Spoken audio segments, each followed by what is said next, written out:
sambut Ramadan. Wujudkan ketakwaan hakiki. Innal hamdalillah nahmaduhu wa nasta'inuhu wa nastaghfiruh wa na'udzu billahi min shururi anfusina wa min sayyiati a'malina. May yahdihillahu fala mudhillalah wa may yudlil fala hadiyalah. Asyhadu an la ilaha illallah wa la syarikalah. Syahadata ma huwa khairum maqama wa ahsanu nadiyan wa asyhadu anna sayyidana Muhammadan abduhu wa rasuluhu muttasimu bil makarimi kibaran wa sabiyya. Jamaah yang dirahmati Allah, tak terasa kita sudah memasuki bulan Ramadan. Nabi SAW menyebut Ramadan sebagai bulan penuh keberkahan, syahrun mubarakun. Qad ja'akum syahrul ramadana syahrun mubarakun kataballahu alaikum siyamuhu fihi taftahu abwabal jinan wa tughlaqu abwabul jahim wa tughallu fihi syayatinu fihi lailatun khairum min alfi syahrin man furima khairuha faqad furim. Telah datang kepada kalian Ramadan, bulan keberkahan. Allah telah mewajibkan kalian saum di dalamnya. Di bulan itu pintu-pintu surga dibuka, pintu-pintu neraka ditutup, dan setan-setan dibelenggu. Di bulan itu terdapat suatu malam yang lebih baik dari 1000 bulan. Barang siapa tidak memberikan kepadanya kebajikan pada malam itu, berarti diharamkan baginya segala rupa kebajikan. Hadis riwayat Ahmad, An-Nasai, dan Al-Baihaqi dari Abu Hurairah. Maka sungguh rugi orang yang menyia-nyiakan bulan yang agung ini. Bagaimana sabda Nabi SAW, "Araghima anfu rajulin dzukirtu indahu falang tusalli alayya wa raghima anfu rajulin dakhala alayhi ramadana thumma ansalafa qabla an yughfaralah." Sungguh rugi seseorang yang ketika namaku disebut di sampingnya, tetapi dia tidak bersolawat atasku. Sungguh rugi seseorang yang bertemu dengan Ramadan, lalu Ramadan berlalu darinya sebelum dosa-dosanya tidak diampuni. Hadis riwayat Tirmizi. Jamaah yang dirahmati Allah, maka bulan Ramadan merupakan kesempatan berharga yang ditunggu-tunggu oleh orang-orang yang beriman kepada Allah dan ingin meraih ridhonya.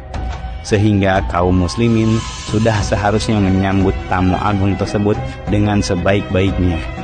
Imam Ibnu Rajab menyebutkan, bagaimana mungkin orang yang beriman tidak gembira dengan dibukanya pintu-pintu surga?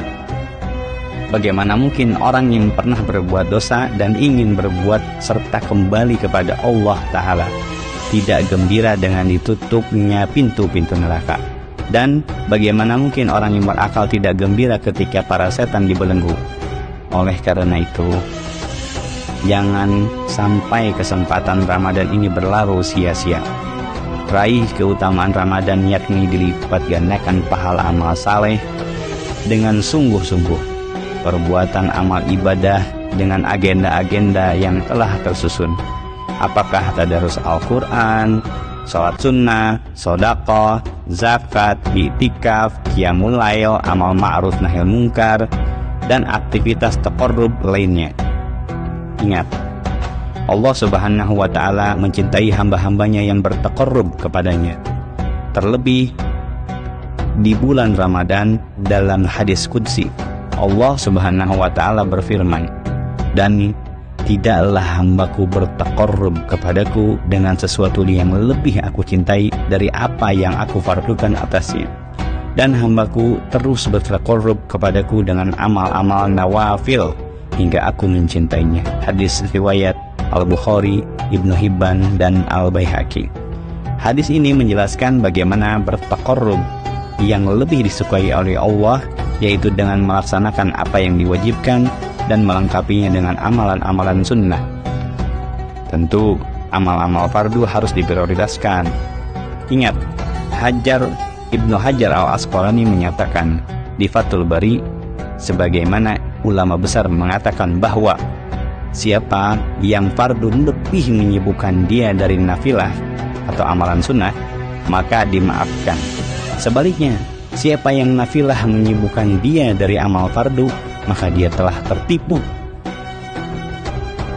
Jamaah yang dirahmati Allah, hikmah diwajibkannya kita berpuasa adalah agar kalian bertakwa. Syekh Abu Bakar Jabil Al-Jazairi di dalam Aisar At-Tafasir menjelaskan makna firman Allah Subhanahu wa taala, la'annakum tattaqun, yakni agar dengan puasa itu Allah mempersiapkan kalian untuk takwa, yaitu melaksanakan perintah-perintah dan menjauhi larangan-larangan Allah Subhanahu wa taala. Al-Jazairi Aisar At-Tafasir 1/80.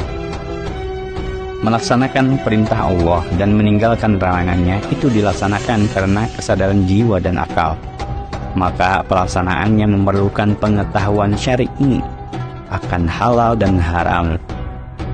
Karenanya, takwa bisa juga dimaknai dengan kesadaran akal dan jiwa serta pengetahuan syar'i terhadap wajibnya mengambil halal dan haram sebagai standar bagi seluruh aktivitas, lalu merealisasikannya secara praktis amali di dalam kehidupan.